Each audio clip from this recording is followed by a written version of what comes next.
Hello, thank you for tuning in to Turn-Based Memories. This is part 3 of our FF8 series, so make sure you have already seen parts 1 and 2 first. I am the host of the show, the legendary Zoltan.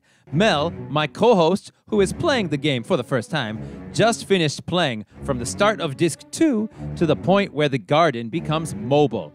Let's hear about how insane he was driven by all those identical rooms in the D District prison.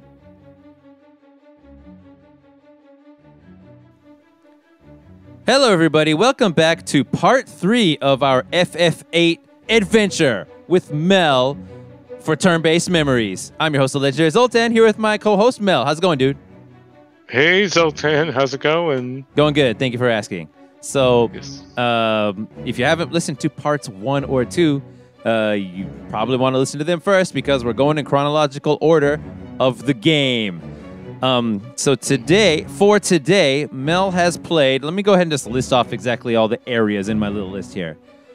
First thing you did was Wind Hill flashback with Laguna. I think it's a flashback. The Wind Hill scene with Laguna, right?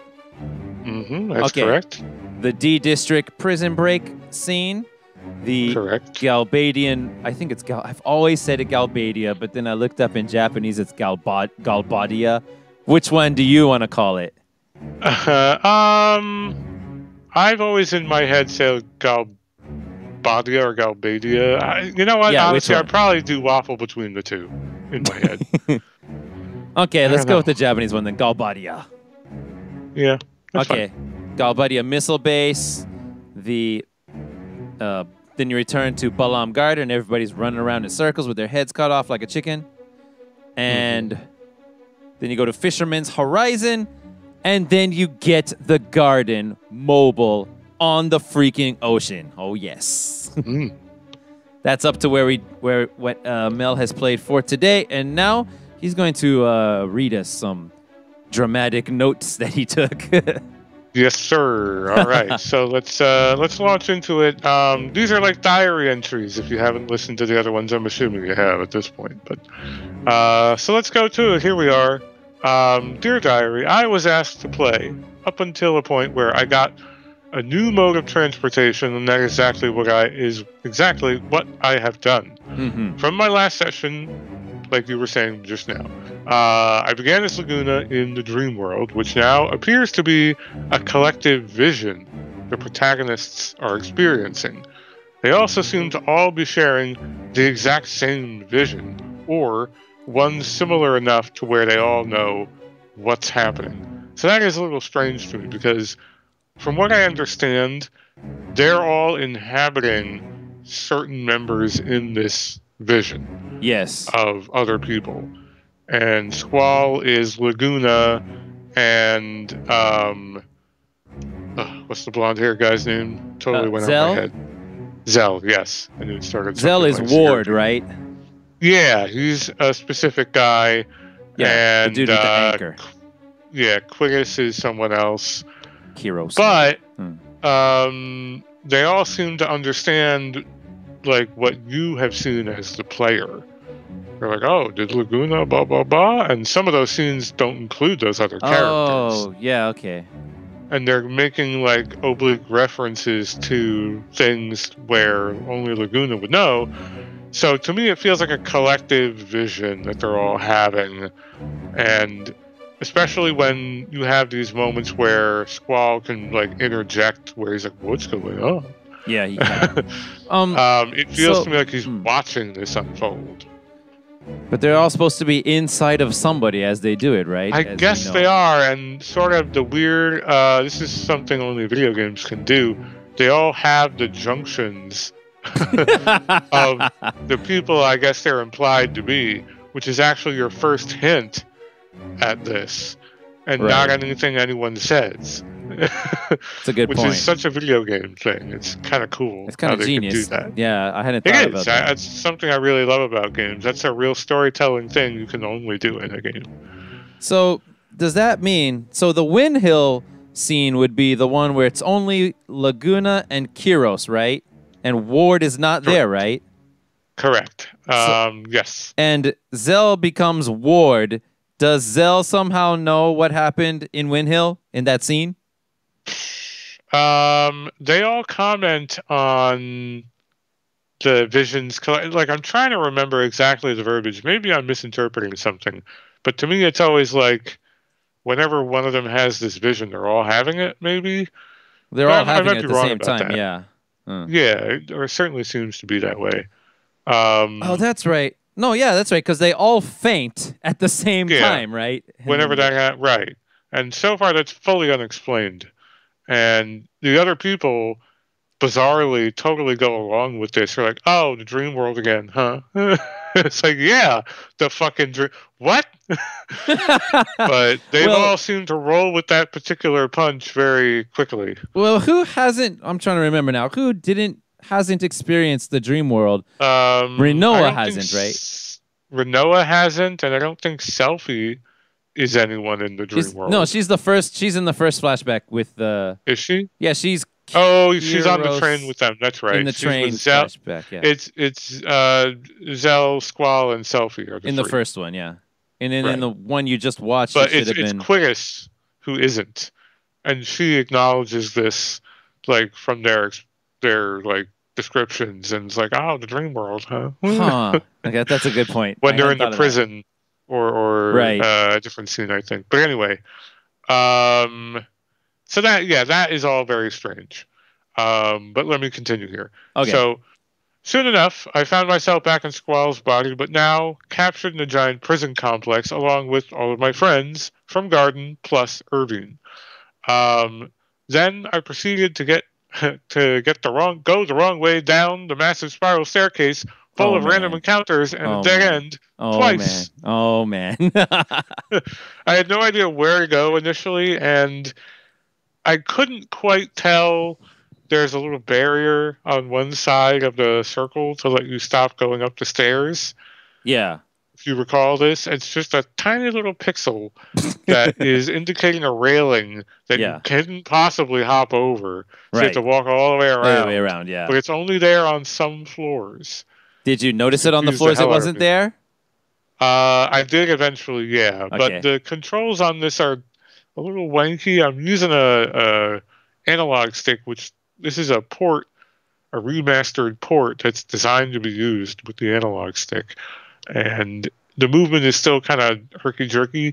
So I get hung up on like corners, and anything rounded edge it can be a little tricky, and that whole room is a rounded edge. Yeah, it would be So perfect to have like 360-degree movement. Do you know? Can't remember if we talked about this in the first episode or not.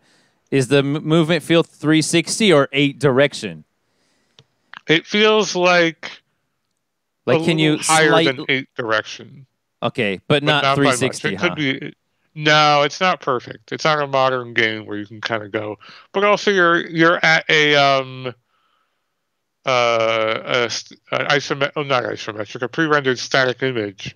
So the movement is kind of tough in general. It's a drawback of this entire design. Mm-hmm. But I got through it. I ran around. I got some cool spells off of these guys, and then I realized I guess I should have gone up. Yeah. Okay. So let me mention the controller thing because that actually is relevant to my experience first playing the game. When this is PlayStation 1, this is when analog sticks first came out, and it took me a long time to accept analog sticks because D-pads have always felt very precise, and I really liked them. And analogs don't feel that way. Like, for example, if you, I don't know, if you release it too abruptly, it'll swing back and go a little bit to the opposite direction or something, for example. I don't know. Is what it feels like, for example. And you can't go perfectly right all the time. You have to aim it perfectly to the right yourself instead of just pushing a button to go perfectly to the right and stuff like that, right? So, when games are designed for D-pads, then D-pads are suddenly the most precise thing ever. But this is the game that I started to warm up to it. When I turned on the analog mode, my mind was a little bit blown at how you could go like literally any direction on the original PS1 version, like full 360, like the most it seemed in my mind like the most fine-tuned movement possible in games at the time. It is a lot better than something like Xenogears, for example. That's 8 direction, yeah. Yeah, that's a very limited Hmm. directional, and which is frustrating on the otherwise very good PlayStation D-pad because there's no corner on those, right? So if you want to move up in a corner, you kind of have to mash on the up and down, which are pretty far apart. I'm So if you not don't have a following. What do you very mean? large thumb, I'm not following what you mean by corner. Sorry.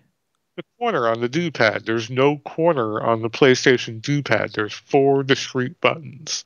Oh, I see what you're saying. Yeah. It's not like a Nintendo Plus where you can kind of put your finger in the middle of the the up and right at edge. the same time. Yeah. I see what you're Yeah, saying. and kind of rock the D-pad back and forth a bit to Yeah. get into a corner a little more comfortably on the no more when I because I had said before I was trying to play Xenogears years ago, and that initially immediately came to mind is like I'd really like to move up in sort of a diagonal, but it's so annoying on this PlayStation controller because the up and to the left or right are so far apart.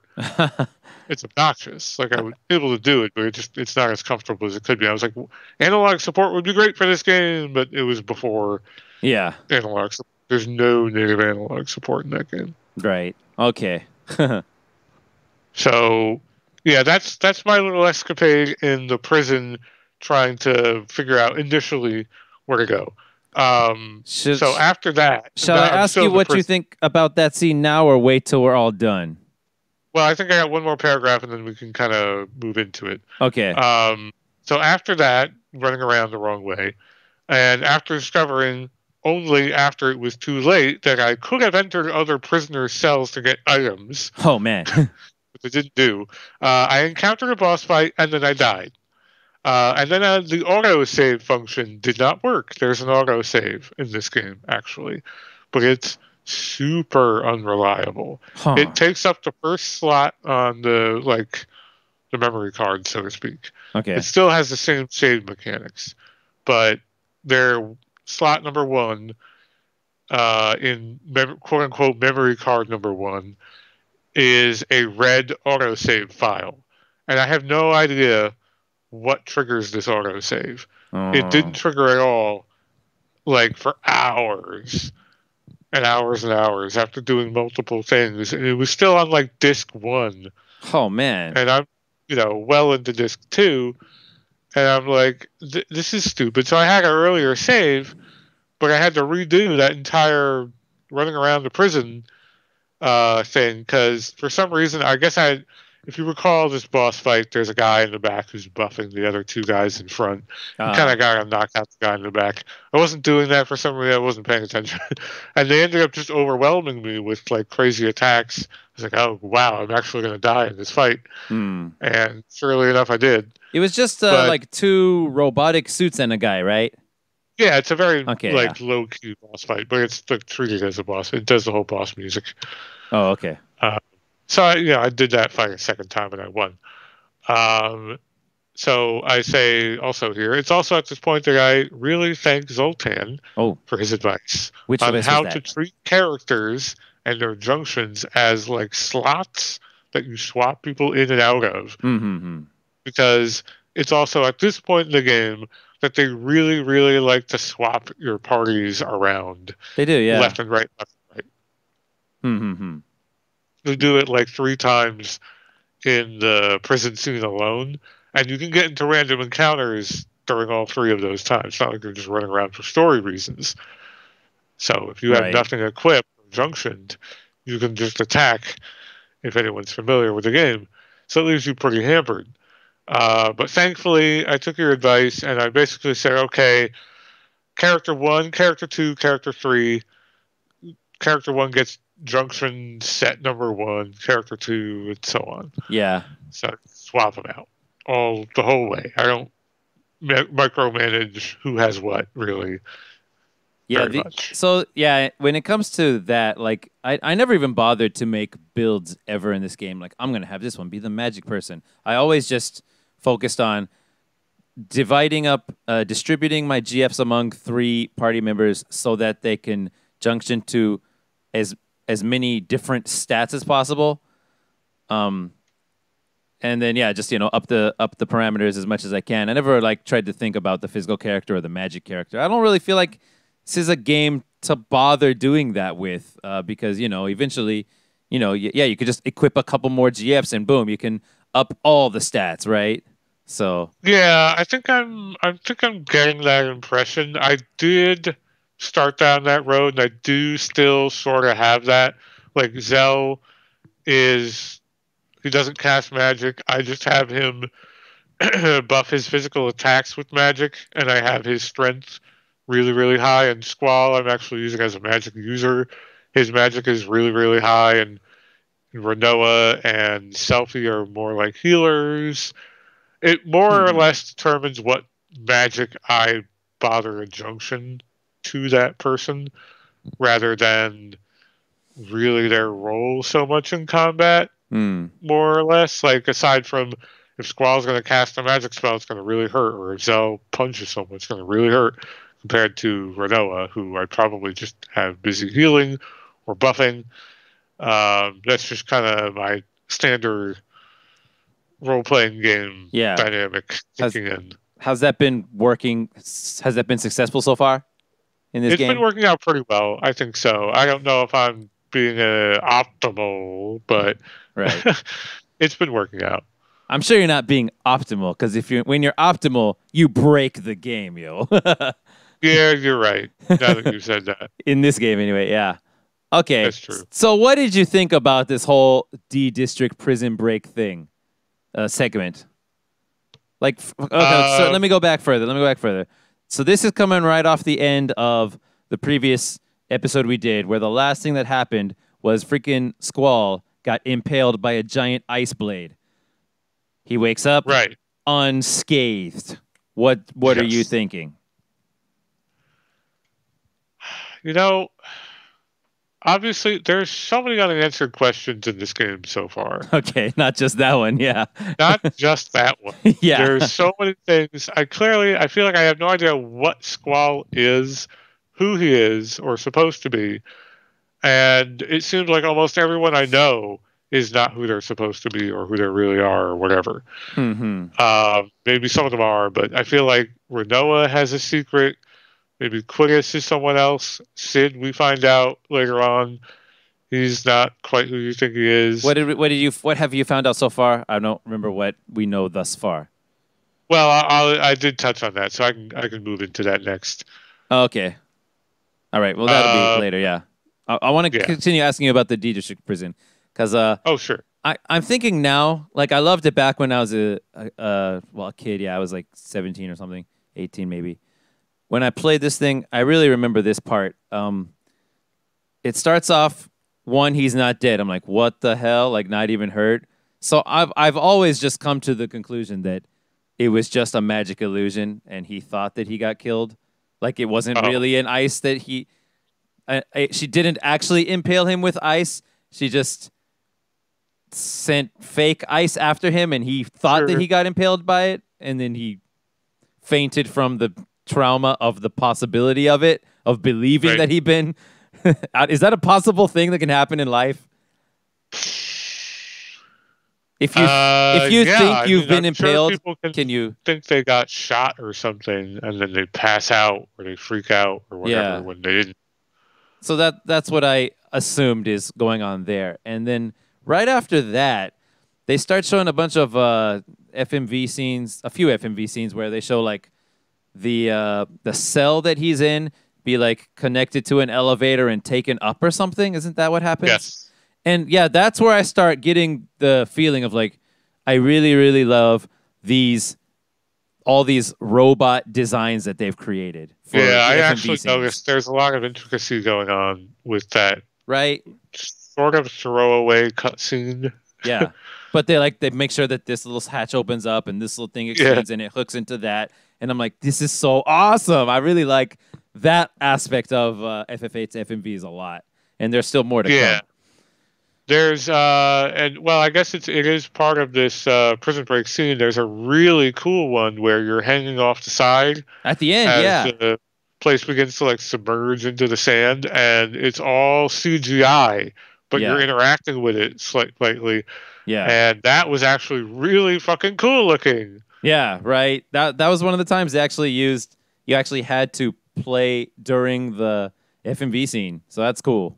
Okay, so overall though, yeah, what did you think of this whole scene? I guess gameplay wise I'm asking because now that I reflect on it, even though I liked it a lot back then, now that I reflect on it, I feel like that's just a massive flaw of a dungeon because one, you're going up and down all these stairs for freaking ever, walking around these rooms and all the that big circular section in the middle of the room, right? You have to keep walking around that, and every time, every room looks basically exactly the same. And you said you're dealing with random battles at the same time. Yeah. Did this piss you off at all? Yeah, a little bit because I didn't know where I was going, and it was also like it was right when I was starting to like kind of understand the party swapping, like the frequent party swapping. I was like, oh god, they're swapping me out again. Yeah. But yeah, that was actually I actually did get very frustrated during that dungeon. Hmm. Yeah. I haven't played it in a long time, but yeah, I think once I get there, I'll be pretty annoyed too if I go back and play it again. Yeah, I looked later on because I forget what I was looking for. I wanted to see if I had missed something after I had played the game, and I looked at just like a progress guide. And they were talking about if you go to this prisoner cell, you can do blah blah blah. I was like, ah, fuck. I didn't Yeah. even realize I didn't press X on any of those walls to see if I could go into any of those doors. Yeah. I guess that's how frustrated I was with the dungeon. Yeah. I think most of them open actually. Yeah, I think they do, and I think there's a couple items you can get on the lower level that might be slightly worth it to go for. But I don't. I'm not really having a hard time with the game, so I don't feel like I'm, behind the eight ball or anything. Yeah. Okay. There's actually some more story stuff I want to ask you, but maybe I think the best way to do this would be to ask story stuff all at the end, maybe. Yeah, or see if it comes up when I start reading it. Yeah. Go ahead and go to your next section, I guess. Yeah, so let's see the next section here. So onward we go. We discover a plot to fire missiles at Garden.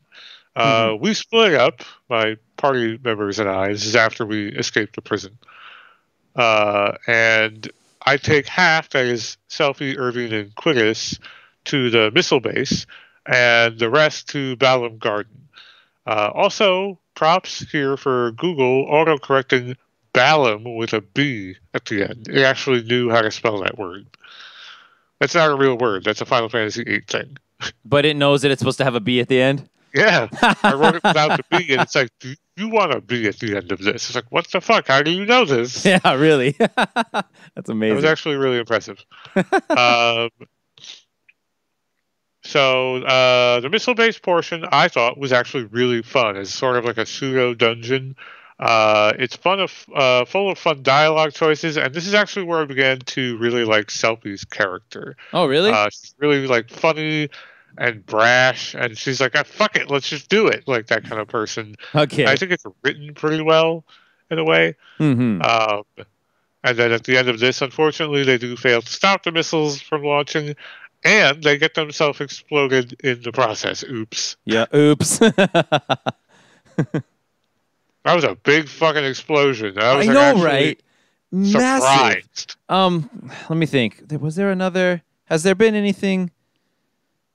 I mean, we had the impalement thing, but then that turned out to just be magical or whatever. Yeah, there's another thing I'm thinking of. It's not coming to my mind, but man, yeah, like my assumption with that thing is just when they did whoever they paid to animate that or whatever they did themselves was like, let's make it freaking massive, and they just like seriously.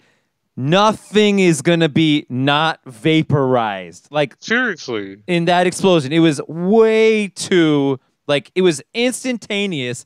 It covered the entire area. Yeah. Like there's no like the middle part is the most destroyed part, and the outside is the least destroyed. No, everything in that area is completely destroyed. Yeah, for real. If you go by the animation, anyway. I guess not, or if there's supposed to be a reason for it, I don't know. But it pulled out and did this massive explosion, almost like cartoon explosion. I was like, "What?" Just and everything was gone. Dead. Yeah. Right? They must be dead, right? Or there's a good reason for why they're coming back to life because they are not alive anymore. No way in hell, right? Right.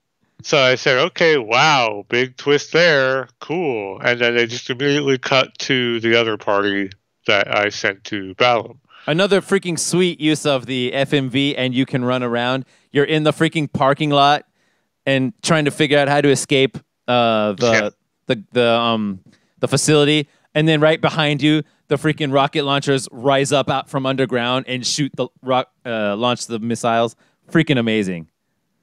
Yeah, that was actually really cool. I liked everything about that missile base. It was pretty short, but there was like a lot of dialogue choices you could kind of go down, and I thought it was pretty funny. Okay, so another podcast made a really good point that I'd never thought of it. How come there's such a thing as an error ratio that you can make larger than 0% intentionally? Yeah, I feel like that's just like dumb computer. Like, it sounds cool. Let's put it in. Increase the glitches. Yeah. Press the glitch button. Really? What? Yeah, that was kind of funny, which I actually it kind of almost played into the feeling of like, this is sort of a goofy sequence. Increase the error ratio. So you didn't really feel like it was this really pressing thing then, actually? Oh no, we gotta stop the missiles. Yeah. I mean, I figured it was going to work out somehow. I didn't know the missiles were going to still launch or whatever, or that the base was going to fucking explode. Yeah. Okay. Were there random battles in that area? I can't remember. I don't think there were. No. Okay, you're just running around. There was one like boss fight that you fought, like sequence of a couple guys that you had to fight, but it wasn't like in a tank or something, right? So. I think if you did certain dialogue choices, you could fight some people, but I didn't do that. Right. Okay. So now we're at Balam Garden, and even weirder shit starts happening. Some completely unmentioned character called the Garden Master is suddenly vying for control over Garden with Sid, the headmaster. Initially, I thought Garden Master Norg was the sorceress. Oh, interesting. Because I was like, well, wasn't she going to Garden? Wasn't that mentioned at some point earlier on? You mean Edea? Sorceress Edea? Yeah. Okay. Huh. Wasn't she either targeting Garden or gonna go there and try and take it over or something? I thought someone said something to that effect. Probably. So I thought, oh, she set herself up or someone up as like a person to take over Garden. Yeah. No, totally unrelated. People are running around, and there's these like staff, faculty who are like, fuck you. Yeah, they are. Yeah. And so that turns out no, that's not what was happening. Not that I could tell. Apparently, this Norg person is some kind of monster who helped finance Garden, and who decided he doesn't like Sid anymore, and who we end up killing. Yeah. Yes. Yes. Also, Garden apparently used to be some kind of a shelter, and that means it's now a mobile base. I guess this counts. This officially counts as a Deus Ex Machina, doesn't it? A little bit. Well, I mean, first of all, it's this prestigious international school. Yeah. How could it be? Everyone working there doesn't even know what the building does. Sid's like, here, take this key. I've never been down there. Yeah. That's a good point. How come you've never been down there? He's like, I just think it's a shelter. Maybe it'll do something with the missiles. I don't know. And so Oh, and then I find out that Sid is married to the fucking sorceress. That's right. There you go. None, and then I wrote at the end of this paragraph, none of this makes any sense. None of this makes any sense, is what you wrote in your diary entry. I like that. It's because it was all coming so fast, and just like one weird new twist after another. So I wrote next here that at least Squall is also confused. The guy keeps asking people to slow down and stop shoving him into positions of authority, but everyone keeps insisting. Yeah. And I can relate to Squall pretty hard right now. You can, can't you? You'd said Yeah. that to me, yeah. I mean, his reactions are pretty on point. He's like, wait, I don't know what's going on. I don't know what I'm doing. And I'm like, yeah, be fucking either. Mm. Go ahead, you continue on. Yeah, he also has all those like typical apathetic, like I don't know, I don't care type things, but So he really does give you a voice of like, what the fuck is happening? so they did that, putting the main character in place of the read or whatever. Well, you would say. Yeah, I think Squall's internal dialogue is actually really well written. Mm-hmm. He's constantly like kind of fighting with himself and like, Yeah. he'll think something and like, nah, that's a lie. I'm telling myself a lie, and it's like that's pretty good. Like, I think the writing in this game is really good. Nice. Like overall, I think it's a really big like. If it weren't for this sort of controversial combat, I think people would fucking love the hell out of this game. Okay, so you say that the writing is good in that way, like the dialogue specifically is good, but then, Yeah. but you do have problems with like, the garden With the is actual plot. Yeah, okay. I see. So I do. Well, because it seems to be justifying itself, being like, no. Cloud also doesn't get this. Squall. Yeah. I always say Cloud. Sorry, Squall. Yeah. Squall is also confused. Like, don't worry, he also has no idea what the fuck's happening. Okay. So in general, just out of curiosity, in general, which bad writing would make you dislike a game more? Like this, where it's like big overall plot points, just Deus Ex Machina out of nowhere kind of thing, or if like the characters' dialogue themselves, which I would say is more often the case, is just badly written.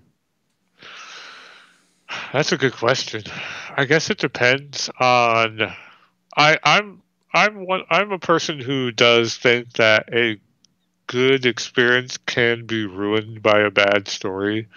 Some people are like, no, it's about the journey along the way. I'm like, to an extent, but unfortunately, you are left with a final impression of things, and if it's not good, and on like a subsequent playthrough, or if it's a movie a watch through, it's going to end up in this disappointing way, or this and that's not resolved, or whatever. It just kind of ruins the whole thing. At least it does for me. More often than not. So I'm afraid for where this plot is headed, because so far it feels really like unmoored and all over the place. Yeah. But I'm really liking the moments in this game that the characters are having with themselves or with other characters or with their circumstances, and the way it's written in their reactions. They all feel really genuine, and to that, I think it's really nice, especially for the era this game was coming out in, because I think Final Fantasy VII was full of terrible dialogue. Right, yeah. Maybe a slightly more compelling plot that was maybe a little more logical in a fantasy way. Yeah. But again, I already know the whole story, so I don't really know what I'm talking about in comparison to 8. Yeah, 8's still halfway, yeah. Right. But with 7, it just felt like it was so much more old school. Way, way, way more. Things were just really like terse and not fully fleshed out. People spoke in like weird little bits and starts and fit. It was like, there were very few kind of broken sometimes. Yeah. And this is more like person to person dialogue, and the internal dialogue is really good, like I've been saying with Squall. That's all much improved. And we talked about this, how they had a new localization for this game compared to 7. Yes. Uh, so I'm aware as to why, but nevertheless, it still stands out as a really impressive element. Mm-hmm. Awesome. Okay. So we go on to the next area. Yes, sir. Let's see here. Finish everything you wanted to say about the Balam Guardians section. Let me see. So You had to go down into that yeah, I dungeon, think I right? did everything. If you have any other questions about that section, I think I'll ask them all at the end. I think I'd like to just go ahead and keep on yeah, we're close to the end anyhow trucking onto of the diary. of the little diary here. So after Squall is all confused, and after this shelter turns itself on and becomes a mobile base, suddenly now I have a mobile land boat base. Yep. And I've more or less been put in charge of the entire academy, Yep. and I've got to foil some kind of international plot centered around the paramilitary child soldier organization. Yep. Squall's got his work cut out for him. He really does. A poor boy. He's only like 18. So I expect in the future a lot more to be revealed about all of this in the coming hours. But at the same time, I'm not holding out an exceptional amount of hope. So I'm expecting this not to land well. Right now, there's a whole lot they launched up into the air, and I'm like kind of like crouching down. Like, is any of this gonna like land well? Like, Yeah. what? How is any of this gonna work out? It's a video game from like 1999 or whatever. How the hell are they gonna manage this? I'm curious though. Yeah. Uh, I think you and I have a common opinion about how we would like our plots in video games to be, where we're willing to forgive flaws and this and that thing as long as just lots of crazy stuff happens, right? True. I mean, I think to some extent it's like I was saying before, if the whole thing ends poorly, like they just don't manage to stick the landing, I personally do count that like as like, man, you guys fucked it up. Yeah. Some people are like, but the beginning was good, and it's like, sure, but it feels like it got ruined because they couldn't, bring it home, and it's always going to weigh on it. I'm looking forward. I'm looking forward to a specific scene. This game has an infamous scene called the basketball scene. I can't wait till you see it and you tell me what you thought about it. That's crazy. If it's infamous and I have no idea what you're talking about, I'm pretty interested to see this. You don't know what the basketball scene is? I have no idea. Awesome. I can't wait. I had no idea basketball was in this game at all. It's a scene that happens on a basketball court is all. Okay, all right. It doesn't actually involve playing basketball or anything. Okay. Okay. So anyway, that was all. That's right. You just talked about Norg. You just mentioned Norg. We were in the Balam Garden, and there was Norg. I killed Norg, a guy who I just learned existed. Right. Yeah. Pretty much. And everyone's like, oh, Norg, wow, he's like an alien or whatever the fuck. Some kind of monster. So an interesting point about that thing is, all those garden like faculty guys, they look different from all the human kids, right? I thought they were just wearing like big hats. I thought so too, but I think they might be the same thing as maybe Norg, maybe. I don't know for sure, to be honest. I don't think that ever gets mentioned again, but yeah, I've always wondered. I kind of assumed they were just wearing like big generic hats. I think it's like intentional to make them look different on purpose, and maybe they're hiding what they actually look like. They look like freaking Norg monsters. Maybe. I don't know. Probably. Yeah. Probably. I mean, they don't look friendly. They don't, right, man? Like when they take away freaking Zell's like hoverboard in the beginning of the game. It's like, man, like those guys are kind of creepy. I don't know. Yeah, but I thought everyone worked for Sid. And now there's this other guy that Sid's like arguing with.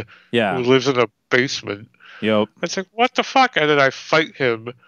And then And I you kill assume he him. dies. Yeah, he didn't just get like defeated. I'm pretty sure he died. Right there in his big freaking dome thing. Yeah, that fight was really easy. I thought that fight was going to be really hard, but it was quite easy. You had to kill those. You had to hit those little light I had no idea what boards, was going right? on with that. I just started hitting the middle part. There's 3 parts you can hit. I Yeah. hit the middle part. It did like a decent amount of damage, and then that opened up, and I hit Norg a couple times. He fucking died. Oh, okay. Maybe you have some really awesome spells junction or something. But I mean, not literally a couple times, but just like a few times. And yeah, not a lot. Right? It was not a big. Like I was expecting that to be a bigger fight. No counter attacks for hitting the middle without hitting the side small ones first. You know, I think I noticed one of my spells got reflected back at me, but it happened only like once. Okay. And I noticed the eyes were changing colors, but I couldn't figure out what the fuck that was. I don't remember for sure. I ignored it. Yeah, I don't remember for sure, but I think it was something like it goes closer to red, just like a freaking traffic light signal. And once they both hit red, it like unleashes some more powerful attacks or something. Okay. And if you just hit it, it'll just go back one color. Is all I think. I think. I don't remember. Well, that would make sense. So yeah, that's kind of where I left off on that last. I have one more paragraph, unless you want to move on. Or no, I want to hear the whole paragraph thing first, though. Yeah. All right. So last paragraph here. I'll close out this entry with some comments on the combat. Okay, cool. The rhythm of the combat is beginning to grow on me. I'm enjoying drawing magics and organizing that stuff where before it felt more like work. Now it's feeling a little more satisfying since I kind of have a plan in place for what I need to do. Okay. I'm also not going to hide from the fact that I will straight up turn on boost mode to draw 99 magic from an enemy so that they can't hurt me while I do that, because it's something I'm probably going to do anyway, and I could do it the long way, or I can do it the short way. Have you been doing that? Have you been drawing 99 or 100 from people? If it's magic, I think would really benefit me. Like if it's because certain magic, when you junction it to like HP, gives you a massive HP buff, right? Yeah. I think protect is a big one, or definitely. high level curative spells is a big one. Yeah, Curaga will boost it a lot. Yeah, if you have Curaga on an enemy, I could try and re-encounter that enemy a bunch, or sit there and have someone draw. It's not that hard to do. So what I'll do is, the way this remaster works is you can click in L3 to turn on the 3 times speed boost, which I have on like almost all the time. And you can click in R3 to turn on like boost mode. Where you don't get hurt, right? Yeah, effectively, you don't get hurt. Your HP gauge maxes out like to its current max. Right. All the time. Yeah. Full heal all the time. The ATB gauge is topped out all the time, so it's always like your turn, basically. I don't know what the point of this is. How about limit breaks? Is that on too? Yeah, it's always limit break is always active. But I literally don't touch the enemy. I'm just doing it to draw magic. And then I'm like, all right, I got it. Yeah. And I turn off the boost mode, and then I fight the enemy. Dude, can you imagine? Can you imagine it? You can. So imagine it for me. You don't have 3 times power. You don't have boost mode. You have to sit there at normal speed if you want to draw 99 of something. This game is so fucking slow. Otherwise, it is slow, right? Yeah. I cannot imagine playing this game today, like for this podcast, at regular speed. So yeah, that's right. So slow. You've been actually, even your normal walking around through dungeons has been at ×3, right? A few times I will turn it down because there are certain things where the game will auto scroll dialogue, like when people are walking and talking, and that will go way too fast. So I usually, whenever there's some walking and talking or any kind of cutscenes, even though it will let you play it out at 3 times and all the people will like wave their arms a little faster, I'll turn that off because I have missed a couple pieces of dialogue by leaving it on. Hopefully it wasn't anything important. Probably not. Other than that, I have been running around towns at 3x speed. Oh, man. It's really nice. It doesn't feel that fast. And when I turn it off, I'm like, gosh, this is how slow the game is supposed to be. Oh, my God. Like times 3, you said it doesn't even feel fast, so it feels like a normal speed game to you now, huh? It does. Like the combat does feel a little trickier Eh, because you really have to like kind of know what you're going to do next because the enemy will just go. That's right, yeah. All the time they're gonna go, right? Like kind of all the time. So in wait mode, it's you obviously get that reprieve, but again, as I mentioned in the previous episode, wait mode is only active when you're waiting. In other words, it's paused only when you're selecting a command. Yeah. So if you're in a spell menu picking what spell you want, it's It waits, paused. right? Yeah. But if you're picking what target you want, it's Oh, not that's right. paused. That's right. You said that before. Yeah, I And forgot it's about like that. super weird. I had no idea why I was getting hit. I was like, I'm still picking. Hello. So if it's like I want to pick this spell for this guy, or what guy is it? Is it this one, this one? And then I'm getting like smacked around. I'm like, fuck it. Why? God damn it. So yeah, that was the kind of the last paragraph there. If there was anything else you had. Yeah, I forgot about the triple speed when I asked you about is the D district prison, going up and down stairs and stuff Even annoying. with that. Even with that, it was still kind of annoying. Oh, dude, imagine that normal speed. Oh, I could not. Okay, after no, I'll ask this now before we get there. No, I want to listen to all your diary entries first and then ask. Oh yeah. Well, that's it for this one. Oh, okay. You didn't write anything about Fisherman's Horizon? You know what? I did. I could talk a little briefly about it before you go into whatever questions you have. Well, So, let's go ahead and go ahead back to let's go ahead and rewind to Win Hill now. Yeah. That's right. Okay, so now it's time to ask questions and story questions with all Sure. the Go information ahead. you know. Now we've heard it all. What you know. So yeah, what do you think of that Win Hill scene? Now this time it's Laguna again, and Yeah. he's in a town with this little kid and her mom, right? Yeah. Yeah. And they're like running the town, and the town is like in this like really sorry state of disarray. Mm-hmm. And they found Laguna, and they nursed him back to health. And Who knows what he's like happened kind to of Ward? yeah, and he's kind of like hanging around doing these like lame like monster checks. Yeah. Kind of Everything he does makes it seem kind of uncool, right? It does. He feels like a really uncool, sort of aimless drifter kind of guy who's really sweet. He's Yeah. really nice, but it's like, Laguna, what are you doing? I mean, at least in his defense, there were some monsters to kill in that part. So Yeah, he seems He like needed he's it. doing a good job. Like he's Yeah. protecting this town where people can't even leave their own house. Like there was that scene where he's having what's her name? Alone. Alone, yeah. Alone. Run from one building to another because there's fucking monsters. That's right. Yeah, that's right. It's like, geez, it's really bad here, huh? Yeah. So, did you notice that? Let me think. Yeah, I think I'll go ahead and bring it up. Did you notice that girl? I think the correct pronunciation is Eleni or Elene. In Japanese Sure. it'd be Erone. So yeah, I think it's Eleni. Sure. Did you notice that? I'm pretty sure they showed her name. Yeah. Okay, you know what I'm gonna say? Maybe not. Go ahead. In the very beginning scene of the game, when Squall's knocked out in the freaking infirmary, somebody Oh pops in. yeah. Didn't it say in the text box her name was Eleni? No, but it is her. It's her, yo. Yeah. Adult Elodie. Yeah, I recognized by what she was wearing. I was like, oh, that was the woman in the window or whatever.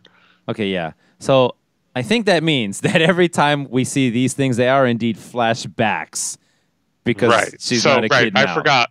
While we're at the very end of where I played, she gets kidnapped by people who say they're working for the sorceress, but I don't think they are. Or no, they say they're working for.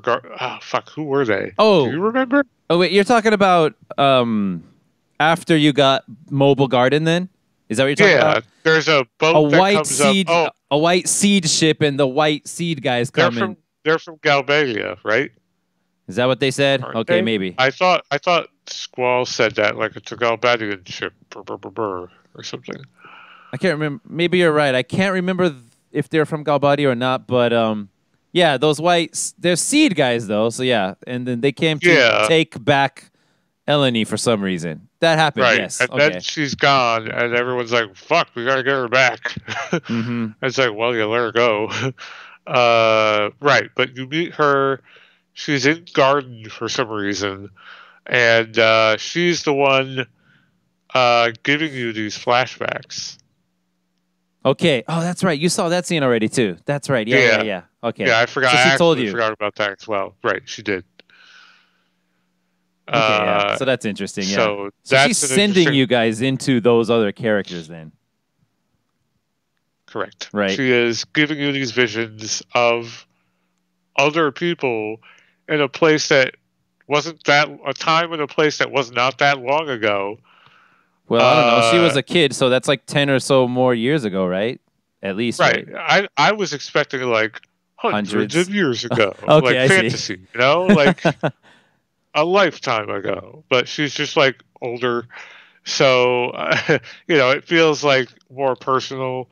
There's a reason she's showing you these things, Mm-hmm. and it's also not very far away where this is occurring. Yeah, you All of can. these visions, you could go there. Yeah, I think you can go to Wind Hill now, maybe with the Yeah, garden. Mm. I saw Wind Hill. When you get the ship, it puts a bunch of points of interest on your map.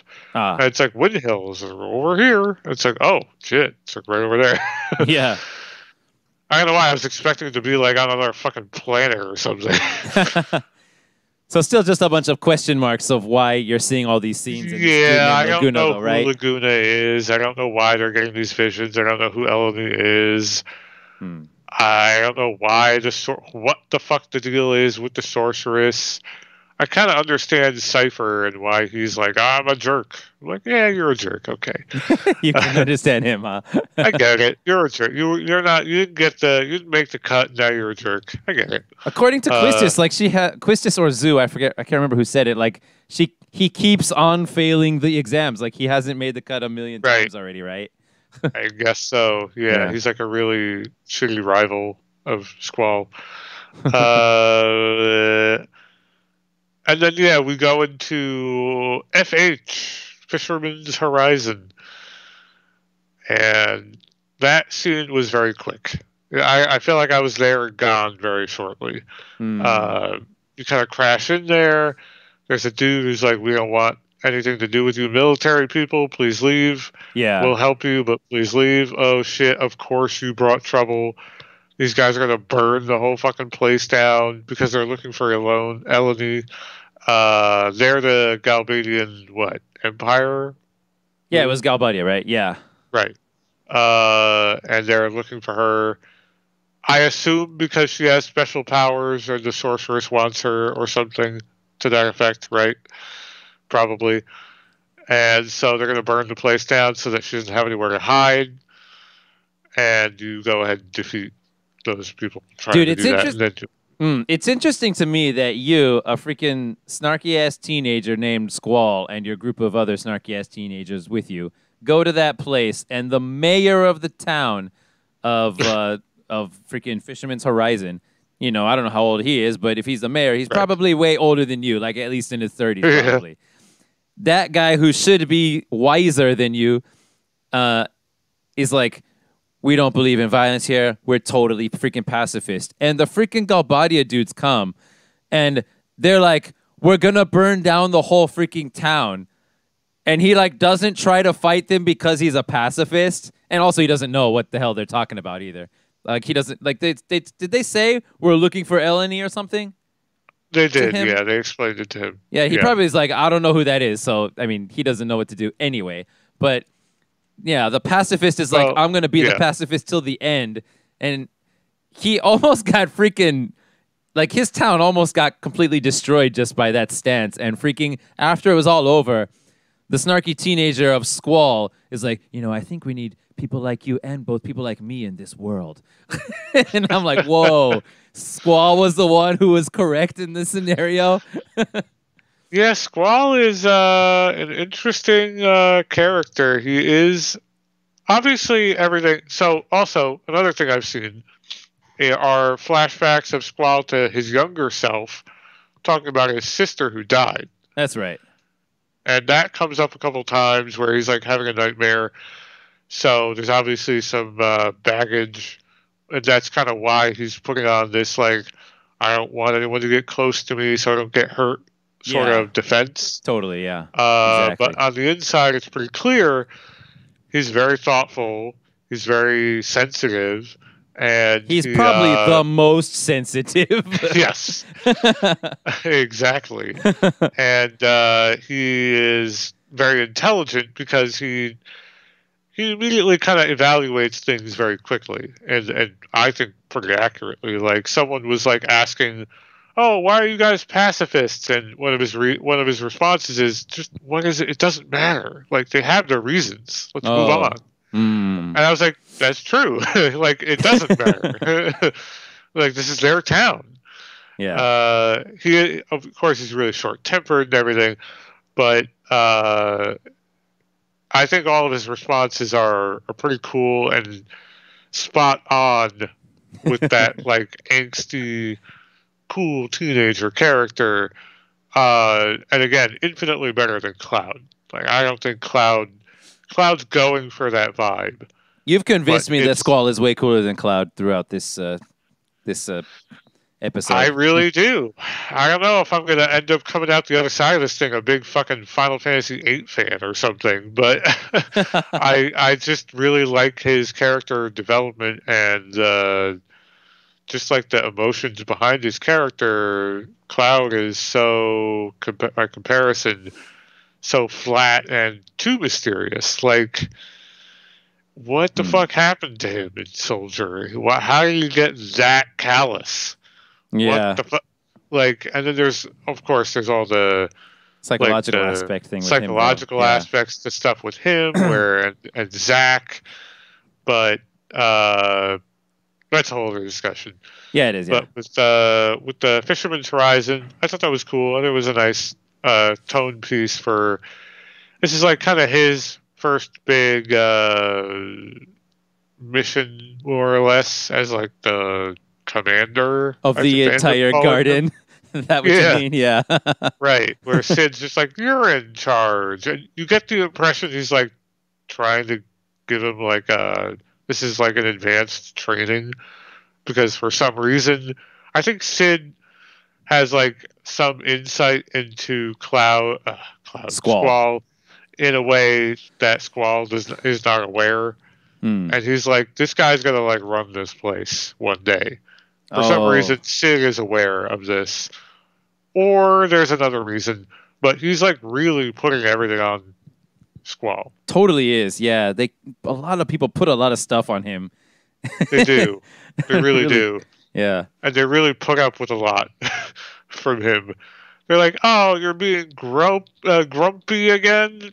Oh, it's like this guy's such a jerk. Like, why is anyone having patience for this guy? Why is he not completely alone? It's a good question. Yeah.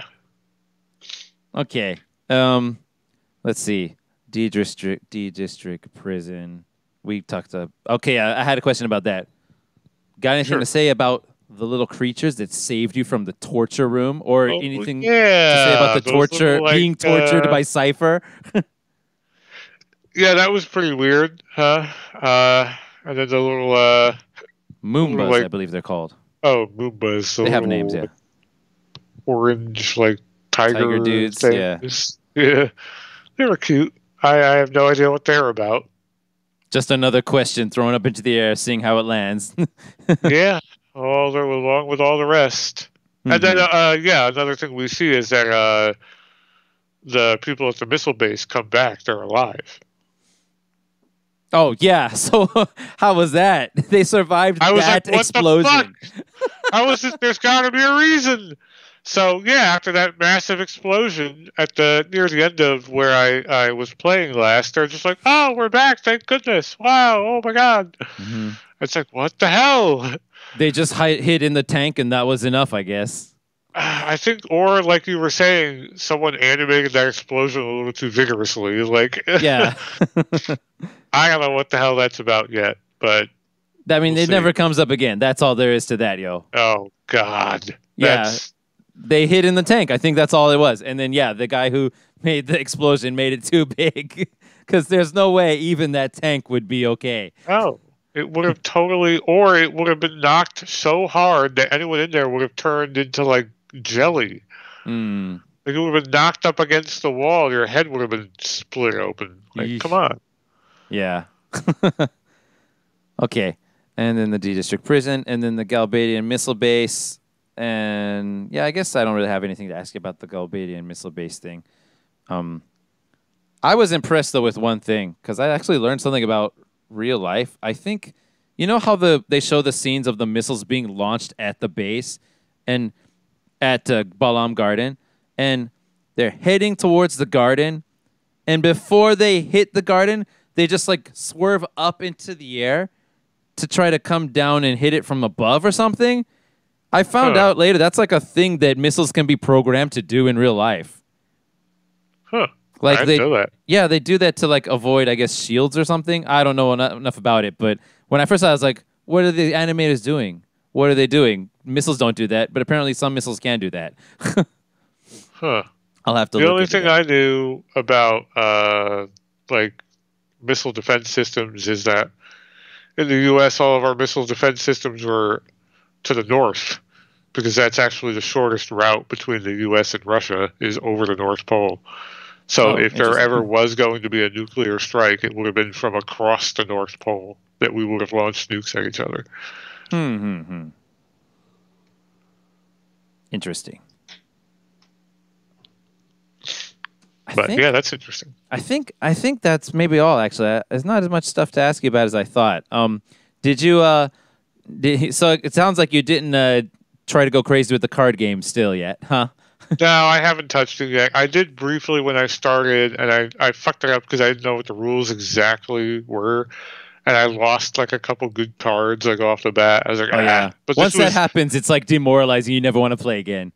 a little bit. But this was on my first play attempt on the first remaster slash port, like the old Steam copy of the Oh game right. that was really janky, but for some reason they still sell. Yeah. Okay, and super important question: do you have the Diablos GF? No. You didn't get it, dude. Oh man. Oh. Okay, Is so this like super duper important? it's not important, but this is one of those things where if you get this, and it's not really that hard to it's not that hard to get. I mean, you missed it, okay, but it's not that hard to miss. I'm sorry, it's not that hard to get though. Just all you had to do, like, it could totally change your game experience if you have it though. Oh god. Yeah, and the thing is, I always use a certain ability that it has, which I'm going to tell you in a second, when I play Final Fantasy VIII. And yeah, because of that, there's a lot of things that I don't know about in the game just because of that one thing. But before you go off to, what's the first, is it the Dalit? You do the Dalit mission, you come back. Before you go to the mission where you meet Renoa, what town is that? Timber? I think so, yes. Yeah. Before you go out to your Timber mission, freaking Headmaster Sid is like standing outside right there to say goodbye to you or something. And you just talk to him and he'll like, oh, hey, take this. And he'll give you. Oh, wow. Really? Yeah. And he'll give you a magic lamp. Just like oh, I have that. You have that? I do. And they're like, don't touch it, or you might want to save your game first. I totally forgot I had that. Okay, then I won't say anymore. Save your game and go have fun with that. Oh, okay. All right. Awesome. I forgot all about that fucking thing. Oh, cool. You That's got funny. that. Oh, man. Yeah. Let's see if you I find totally the got ability that. he has that will not blow your mind, but will completely change the Oh. game. I'm looking forward to it. Yeah. Yeah, I forgot I had that lamp. I was like, I guess I don't know why I didn't try it. Yeah, you just That's funny. forgot, I guess. Cool. I'm Yeah, looking I forward to did. hearing about that.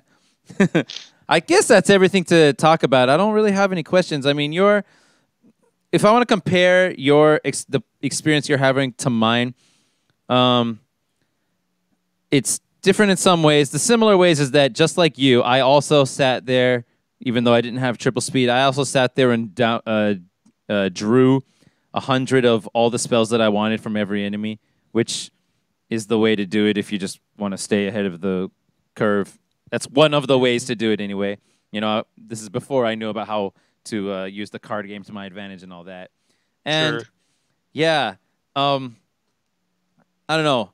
I also really liked Squall back then. I mean, even now, I guess I still like him too, because he totally reminded me of me. And Sure. yeah, and even like the bad parts where he's like an asshole is like I noticed it, like, oh, that's like me too, and he made me aware of it, but I didn't change anyway. And yeah, I don't know, the whole schoolboy aspect and all these characters with like seemingly glaring character flaws, because you have freaking. I mean, not flaws as in like it's bad writing flaws, but like it's the flaw of the person. And Right. so in the case of Squall, it's he never says what he's thinking, and you know he's kind of an asshole or whatever. In the case of freaking Irvine, it's that he's the freaking. I mean, yeah, he's too much of a ladies' man, maybe, and then also, he's the freaking sniper, and he fails to shoot the sniper rifle right in that one mission, and freaking Squall yeah. had to ask him, "Come on, man, you can do it. Just think of it as a sign." Right? So there's that. Freaking Zell is like the guy who's just like super loud and like super surfer dude-ish and like in your face all the time and just obnoxious and drives people crazy. And Selfie is just like the bubbly one, and she falls down a lot. And I don't really know what the flaw, I guess, of Selfie, I mean, of Quistis is supposed to be. Yeah, I'm not sure. But I don't know. yeah, I don't know. Back then, I didn't like think of them as just like they're the flaws. That's what makes them more human or whatever. That's going to be their problem in the story. Or whatever. I just thought these guys remind me of me, and I kind of like them, and they don't bother me at all. Oh, and you know, Renoa is kind of like this kind of a bitchy girl, if you ask me. Yeah, she's also really naive. Like, she thought she would be able to kind of come up with this plan to overthrow this whole like national or this like espionage. What was it they were trying to do? They were with that trying to fucking, kidnap radio the tower? president, right? Oh yeah, Yeah. yeah. And they came up with this goofy plan. I don't know where the fuck they got a whole train from. Yeah. Jesus. Yeah, that's kind of a weird. I forgot all about that. Actually. Oh, I guess you found out. We might have talked about it before. Yeah, I guess you found out now that her father is the general of that one town, General Caraway. Yes, yes. Yeah, so that's interesting because like he's like in the government and she's like all anti-government or something. Exactly. Yeah, yeah. I don't know. So I just liked them because of just how they were. But you're over here like, you know what? Squall is awesome because his writing is actually good. And from the day when I first played it, I was like, I like them because they're just like this and it's fun. But then Sure. over time, I keep hearing more and more podcasts about how terrible FF8 is. Before, you and I worked at another website, and the guy there, super smart dude. He knows a hell of a lot about writing, and he goes on and on about how terrible the story of FF8 is. Right? But yeah. Yeah. And maybe he was right. I don't know. I don't remember now what he specifically said. Either. We'd have to, go back and analyze the specific words. But yeah, he thought it was terrible, terrible, terrible. And I've heard lots of other people saying, the same thing. It's stupid. This doesn't make sense. That doesn't make sense. The basketball scene is stupid and all that.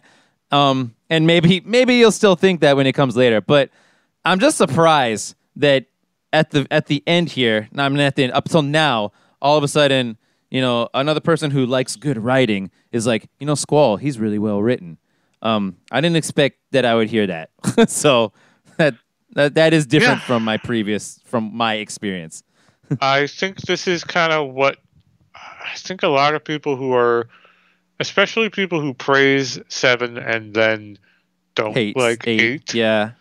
I think it's just an order of operations talking. I think because 7 was very big and different for its time. And 8 was also, in its own way, very big and different, but it wasn't 7. And it came after 7. And it also has problems. I do think this, even though I am kind of getting into the headspace of this combat system, I think it's a worse combat system. I do. I I would think so too, prefer actually. if we could just sort of hot swap in Final Fantasy VII's combat system. I would be like, great, The best game sure, ever. The best Final let's do it. Fantasy. I don't know about that, but I'd be like, improvement, yes, great. But I do just think that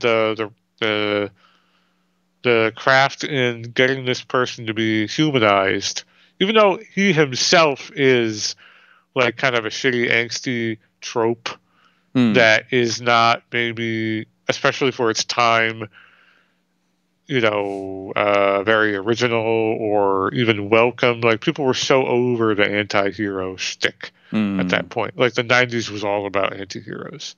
I see. Everywhere you look, in comic books and everything. Yeah, and this game came out in 98 or so, right? Yeah. Right. It was about a year after 7, I guess. Yeah. And even though it is firmly in that trope, it is written well, and I think it is written a lot better than 7, just because the writing is clearly been given more of a treatment. It's just been given a bigger pass and a bigger focus. It's been localized way more robustly, but it's not just the localization. I think the writing in the game itself is being paid more attention to than in 7, which has way more DNA in its presentation in common with like 6 and 5 in the games prior to it. Older role-playing games where the dialogue is just kind of shorter. It's not so detailed. Right. It's video gaming in that way. And the writing in 8 is clearly a step above that, where it's like we're trying to make this more cinematic. We're trying to fill out the way people talk to each other and make it more natural and just put more care into that part of the game and not just the fantasy elements of it. Whether or not this succeeds in being a good story, I have my doubts, I guess. But right. So far, that technical element of it, I would say, is just a way ahead of 7. Okay. Cool. I guess that takes us to the end of this part 3 of our FF8 Turn-Based Memories episode, and that means we need to decide, I didn't think about it before coming on here, how far you need to go for the next episode. Well, what I've been doing, and there's a guide I've been pulling up but not looking at. I've been going to, essentially on GameFAQs, it's the first FF8 guide, and it has like a table of contents. I might be looking at the same one. Right. That I just look at to go, all right, where am I in relation to XYZ? And I don't even look ahead at that table of contents. I just look at where I'm at. So, according to that, Disc 2, I'm in like the middle of Disc 2. There's the Fisherman's Horizon, the Garden Festival, and now I'm on Exploring the World. Next is Return to Balam, Trabia Garden, whatever that is. Oh, you're reading the list. Okay. Yeah. I think I've decided a good place to do it. How about this? Sure. Go from where you are now up until you get your next mode of transportation. Okay. Because there's one more. Another one? There's one more. Yeah. And because, when you get a new mode of transportation, that's the time where you can, if you want, start searching around and just looking for random things, Sure. right? Right. Yeah. So I can kind of start doing that now to some extent. You can do it a lot, I think, actually. Yeah. Yeah. Yeah, I can do a lot. Yeah, I can think of a couple places that are now available to you that weren't available before. Probably, yeah. So yeah, if you want to wander around, you can do that. Totally. Right. And you should definitely rub the magic lamp. Oh, boy. Do that first. That's fun. Save first. Save first. Yeah, I guess I will. Now that you're doing it this late, though, maybe it'll probably be no problem. Oh, interesting. Yeah, if you do it right when you get it, it's kind of dangerous. I see. All right, well, I'll definitely do that. So that will be episode 4 Yep. So Right? that means we're going to be, yes, that will be 4. Today was 3. So that means the whole thing's going to be 5 parts because from there, it's till the end of the game. Oh, okay. All Yeah. right. That's good to know. Yeah. Cool. Awesome. All right. All right. Thank you very much, Mel. Thank you, Zoltan. Yep. Thank you, everyone, for listening. I hope you enjoyed this episode of Final Fantasy VIII Turn-Based Memories, Part 3. And we'll return with Part 4, hopefully soon. And, Yes. like, favorite, subscribe. Yeah, I don't think there's anything really to say. There's nothing to plug, right? There's nothing to plug? Now, unless you got something. No, I'm still working on my, I don't know, I'm at the point where I can now begin recording my script for the Final Fantasy VII Remake Ultimate freaking objective critique review thingy. Oh, it's going to be amazing. If you're not sure what he's talking about, he did one on the demo. It's right. Pretty intense. Right? It's intense, right? So I did that for the whole freaking game finally. And we're talking, when I hand wrote it, it was 50 pages. And I've slimmed it down a lot, but it's still a lot of pages, I'm sure. So it's going to be pretty long, at least a couple hours. Maybe 4 hours. Okay. I don't know. I'm looking forward to recording it, though. My voice is going to be tired. Don't do it all at once. Jesus. Well, I got to do it when I have time and, like, maybe when my kids aren't around as well. So I probably have to do it all at once, to be honest. Oh, my God. Yeah, so we'll see how that Bring a glass goes. of water. Yup, a big one. All right, we'll see you guys next time. All right. Bye-bye. Bye.